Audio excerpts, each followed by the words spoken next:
সুযোগ হয় নাই।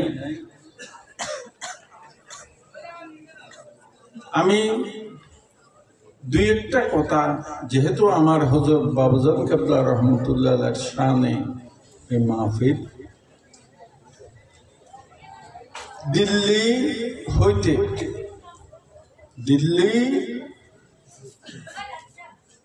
গাউসুল আনাম হযরতে নিজামুদ্দিন মাহবুব ইলাহি রহমতুল্লাহ আলাইহি বংশধর এবং হযরতে নিজামুদ্দিন মাহবুব ইলাহি রহমতুল্লাহ আলাইহি দরবারের জানশীন সাজ্জাদানশীন ছিলেন আমার পীর ও মুর্শিদ হযরতে খাজা পীর জামিন নিজামী সৈয়দ বুখারী বদায়ুনী রহমতুল্লাহ আলাইহি। উনি 84 অথবা 86 সালে আমার বাবাজান কেবলা রহমতুল্লাহ আলাইহি দাওয়াতে বাংলাদেশে আসছিলেন এবং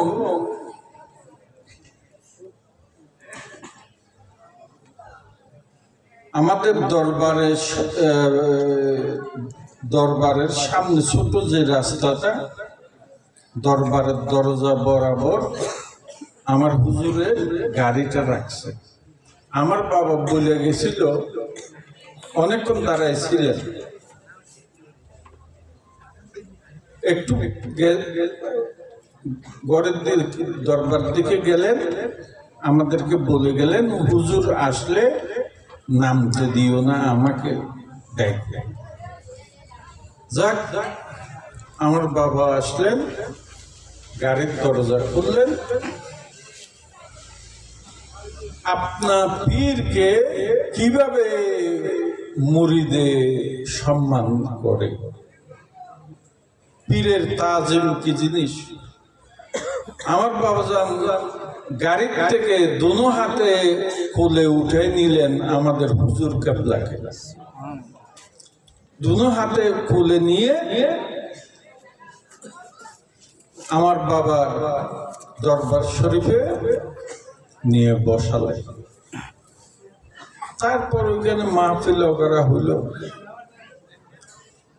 দরবারে মানুষজন আসলো, আমার বাবার ভক্ত মুরিদ আসলো, ওনাদের চলা ফিরা আদব লেহাজ সবকিছু দেখলো। আমি সংক্ষেপে কথাটা বলতেছি। তো দরবার থেকে যাওয়ার আগে আমার মুর্শিদ কেবলা হযরতে খাজা পীর জামিন নিজামী সৈয়দ বুখারী বদায়ুনী রহমতুল্লাহ আলাইহি বলতেছেন, बारिया दरबार, ये बारिया दरबार आदब की आदब है। कोई बारिया दरबार शरीफ এটা আদবে আদবে পরিপূর্ণ, আদবে আদবে ভরপুর। তো আমার হযরত পরে আজ দিল্লি চলে গেছেন।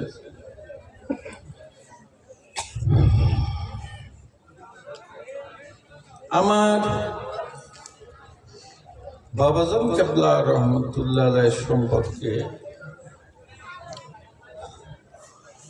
বলতে গেলে অনেক অনেক অনেক অনেক কথা, অনেক রাত হয়ে গেছে, আপনাদের কষ্ট হইতেছে। আজকে আলেম বেশি ছিল, আলোচনা বেশি হওয়ার কারণে আমি এতক্ষণ কিন্তু মাহফিলে থাকি না, আজকে একটু ব্যতিক্রম হয়ে গেছে। আমার বাবাজান কেবলা রহমতুল্লাহ ঢাকার এক মুরিদ, বাড়ি কুমিল্লা, মিজানুর রহমান, মালিবাগে, মর্তুজা জানে, মালিবাগে আমার বাবাজান কেবলা বসতেন। তো মানুষজন দেখা করতে আসতেন। তো মিজানুর রহমান আমার বাবা যেন হজে যাবে, মিজানুর রহমানকে আমার বাবা হজে যাওয়ার অনুমতি দিয়েছিলেন। যে কোনো কারণে ওনার হজে যাওয়াটা একটু ফেলায় পিছিয়ে হয়ে গেছে। আমার বাবাজানের সাথে যাইতে পারতেছেন না, সেজন্য আমার বাবাজানের কাছে গেলেন মালিবাগে। আমার বাবা দরবারে বসা, তো যাইয়া সালাম করলো এবং আমার বাবাজানকে বললেন, বাবা আপনি তো হজে যাওয়ার অনুমতি দিছেন, আমি তো হজের ব্যবস্থা করেছি,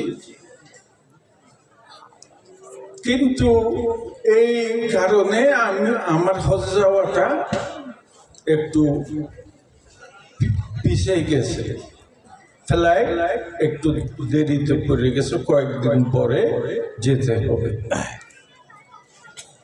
তো আমার বললেন,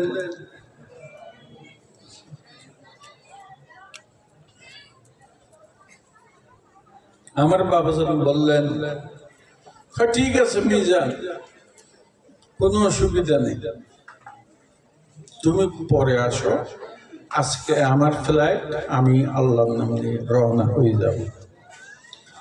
তখন মিজান ভাই বললেন, ও বাবা, লাখো লাখো মানুষের ব্যাপার হজে, মক্কা শরীফ, মদিনা শরীফ, মিনা, আরাফা, মুজদালিফা, লাখো লাখো মানুষের হিসাব নিকাশ। তো আপনি তো আমার আগে চলে যাচ্ছেন, আমি তো পরে আসতে পারবো। ওই লাখো লাখো মানুষের মধ্যে ও বাবা, আমি আপনাকে কোথায় পাবো? আমি আপনাকে কোথায় পাবো? তখন দেখেন,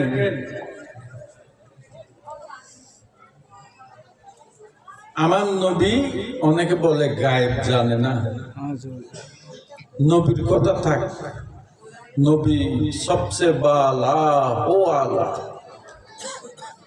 তো যখন মিজান ভাই বললেন, বাবা আপনাকে কেমনে আমি পাবো, তখন আমার বাবাজান বলে দিলেন, হে মিজান, তুমি চিন্তা করো না, তুমি আসো, তোমার সাথে আমার দেখা হয়ে যাবে, তোমার সাথে আমার দেখা হয়ে যাবে। সংক্ষেপে বলতেছি, আমি দেরি করবো না, আপনাদেরকে কষ্ট দিব না। তারপর হজে আমার বাবাও চলে গেলেন, মিজান ভাই হজে চলে গেছেন।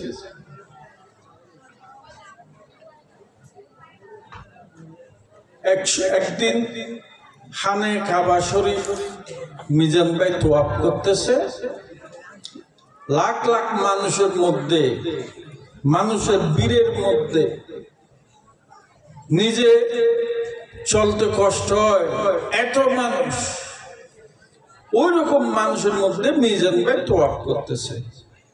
3 পাক কি 4 পাক হয়েছে, 7 চক্করে 1 তোয়াফ, 3 বা 4 চক্কর হয়েছে। তখন হঠাৎ মিজান ভাই নাকি মনে পড়লো, আমার বাবা তো বলছিলেন মক্কা শরীফ আমার বাবার সাথে, আমার পীরের সাথে আমার দেখা হয়ে যাবে, কিন্তু আমি আসলাম তো কয়েকদিন হয়ে গেল, দেখা তো হইল না, আমার বাবাকে তো আমি দেখলাম না। ঠিক ঠিক তোয়াফ করতেছে, এইভাবে মনে মনে এটাও বলতেছে।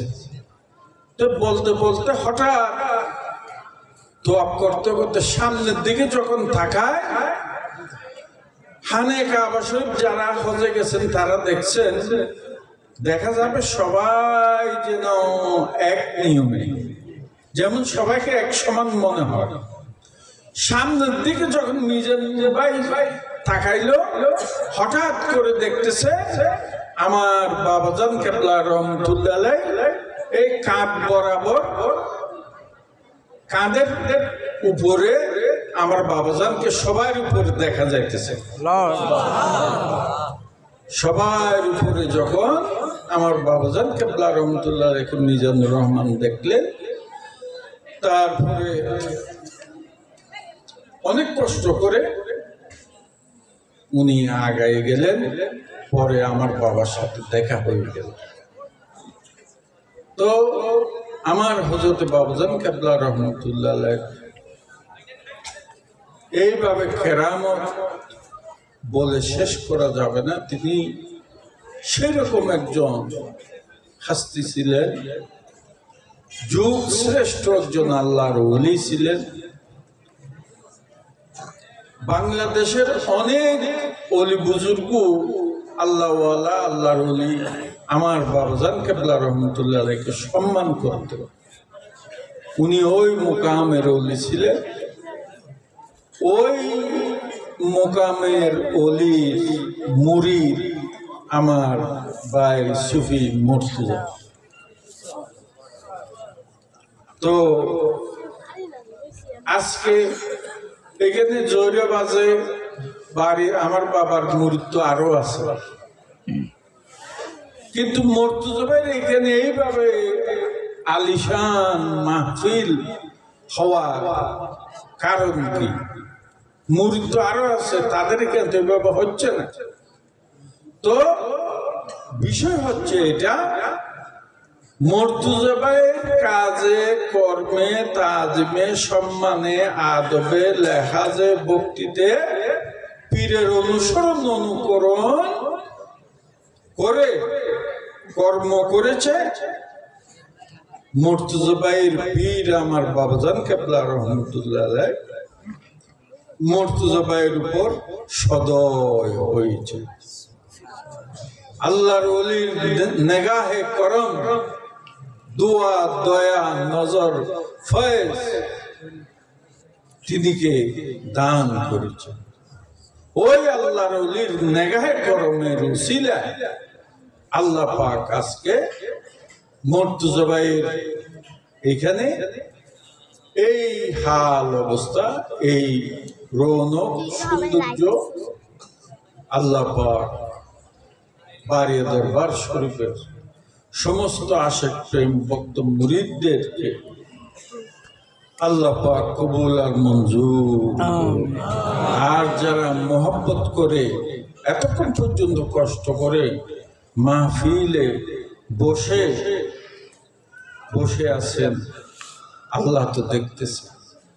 আর আয় আল্লাহ, যারা এত কষ্ট করে মাহফিলে বসেছে, মাহফিল শুনেছে, আল্লাহ পাক প্রত্যেকের এই আশা বসা উপস্থিতি শোনাকে মাওলা দয়া করে কবুল করে। আল্লাহুম্মা আমিন।